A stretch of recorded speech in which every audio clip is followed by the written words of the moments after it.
Corny is driving on a long trip with her sister Tessa. At one point on the journey, Tessa gets distracted by her phone, quickly sending a message. Because of this, Corny doesn't notice that ahead of her is a bridge with other heavy machinery vehicles.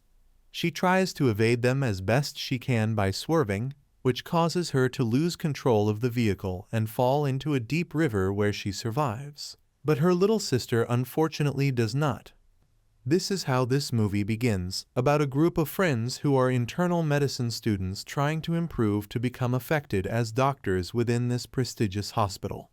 Corny, our protagonist, Ray the most experienced, Marlo the competitive Sophie who seeks to fight for a scholarship, and Jamie the arrogant.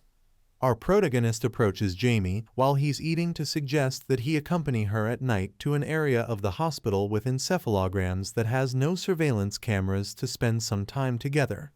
Jai accepts the invitation. Upon arriving at the area Corny indicated, he finds that Sophia is also there, thinking it would be a threesome, but Corny clarifies that it wasn't that type of action. She begins to explain to them that she has been studying the brain areas related to near-death experiences, suggesting that they could study this in more detail if they could map what happens to a person's brain as they are dying, to identify why there are areas that continue functioning after death and why they occur, suggesting a connection with the afterlife. She explains that they will need someone for this experiment to study it. She offers herself as a volunteer and explains the whole process, which begins by stopping her heart with a defibrillator and setting a timer to resuscitate her before 4 minutes pass so that the brain doesn't stop functioning and actually die. Jamie and Sophia disagree and know how dangerous this is, but Corny proceeds anyway. Lying on the encephalogram stretcher, she injects herself with a drug that will reduce her heart rate, and Jamie stops her heart with the defibrillator, leaving her clinically dead. All they can do is record all of Corny's brain activity with the encephalogram and wait about 4 minutes to be able to resuscitate her. In this state, Corny begins to experience how she leaves her body and sees herself, Jamie, and Sophia in the room. Then, after a few more seconds, she manages to fly to the hospital roof, then the city, and ends up on a bridge where she stays admiring lights floating around her. All this while Jamie and Sophia are worried because 4 minutes have already passed and they don't remember the procedure to resuscitate her. Sophia panics and asks Ray to come quickly. He enters the place and is surprised by the scene, so he decides to act quickly and tells Jamie and Sophia what they must do to resuscitate her. They intubate her, give her assisted breathing, increase the dose of epinephrine, and charge the defibrillator to the maximum, thus managing to bring Corny back. The next day, Corny begins to access without difficulty any memory or information stored in her brain, no matter how vague. She also experiences greater intelligence and euphoria, being able to play the piano after 12 years and diagnose diseases effortlessly, as if she were a doctor with decades of experience. But this is not the only thing. Later at night, being alone in her apartment, she begins to hear things. She approaches the bathroom and finds a body in the tub with its face covered, and as she approaches, it vanishes. Jamie decides to be the next, and everyone is gathered again in the room where they conducted the experiment, all alert and monitoring his body and brain. Jamie, already clinically dead, begins to have visions where he drives at night on a motorcycle with a blonde girl.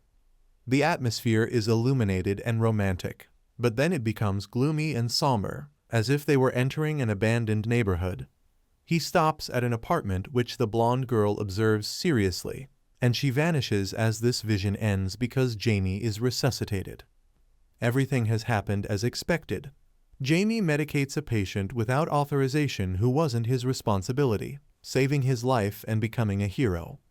The 5 friends are gathered, talking about how Corny and Jamie seem to have awakened after going to and coming back from the afterlife. While everyone walks away, Jamie looks out the window and sees on the street the blonde girl he had in his vision while dying, and she vanishes as a doctor calls his attention. Marlo is next. She demands that they leave her on the other side for 3 minutes because she considers herself competitive, since Jamie was only dead for 2 minutes. They do the whole procedure, charge the defibrillator, and stop her heart, disconnecting her from life. Being in the afterlife, she begins to have visions of her life experiences, excelling in various disciplines such as horseback riding and keno, playing the cello, and swimming. Then she sees herself submerged in the pool and begins to have visions of letters with blood at the bottom of it, which read murderer. She continues having flashes where she attends to a patient who was attacked by a jellyfish on the face. At this point, she has been gone for almost 3 minutes, and she tries to live. The visions become gloomy. Now it's an abandoned hospital in an empty room with an empty stretcher. Her friends panic because they can't revive her. They increase the charge of the defibrillator and give her another shock without success. This action causes a covered body that seems lifeless to appear on the empty stretcher in the vision. Her desperate friends intubate her with oxygen, charge the defibrillator to the maximum, and this manages to bring her back. Everyone relieved, they go up to the hospital roof with her to get some fresh air and calm down a bit. In a scene where Sophia enters, demanding that she should be next and immediately because she also needs to increase her cognitive abilities to win the scholarship she so desperately needs and to prove to her mother that she is capable. Jamie and Ray tell her no, that it's too risky since in 20 minutes the cleaning staff will arrive to check the area and they could be discovered. But Marlo convinces them to do it, commenting that she also has the right. But due to the strange experience she had, she recommends not staying for long. They return to the experiment area with Sophie, repeat everything, and disconnect her from life. She begins to have visions of her mother demanding that she study harder or not enter a good medical school. 1 minute has passed, but something happens. It seems that the cleaning staff decided to come earlier to their duties and they are about to be discovered. Jamie leaves and the guys try to revive her quickly to get out of the place and not be discovered. Meanwhile, Sophie has memories of when she was studying, where she sees herself in a laboratory and receives nude photos of one of her friends while the whole classroom laughs at this girl because of the photos. The fact is that the one who leaked this photo was Sophie herself because she saw her as competition and needed to be the best in the class due to her mother's constant demands, meaning that the visions each of them has in this experiment are related to things they did wrong in the past. When Jamie leaves, he activates the fire alarm to buy time.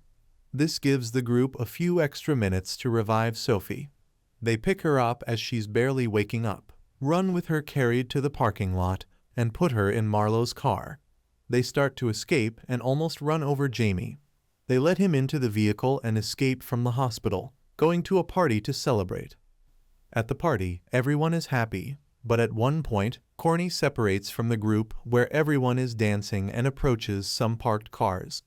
At that moment, she looks into the window of one of these cars and sees that it's flooded with water, and suddenly she sees her sister Tessa drowning.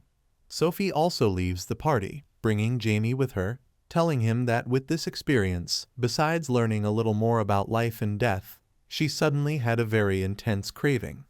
Next, they are in her room sharing very intense caresses between them.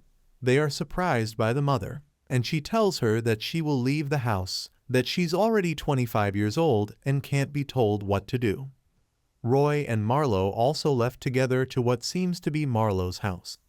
Once at home, she confesses to Roy that she killed someone 2 months ago who came in with a jellyfish sting on the face when she was on emergency rotation because she gave them the wrong medication.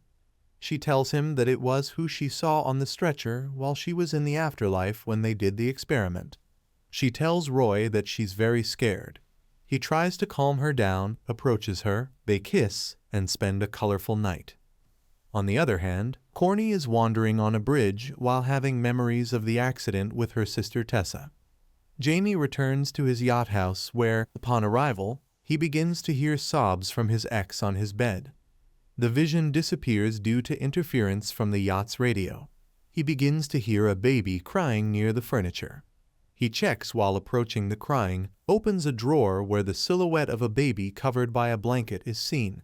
He lifts it, but the baby disappears while behind him appears a shadowy version of his ex-girlfriend, but is interrupted by Corny calling Jamie. In the call, she tells him that she saw her sister on the bridge when she was at the party, that she's scared and doesn't understand what's happening, to which Jamie tells her he'll be on his way.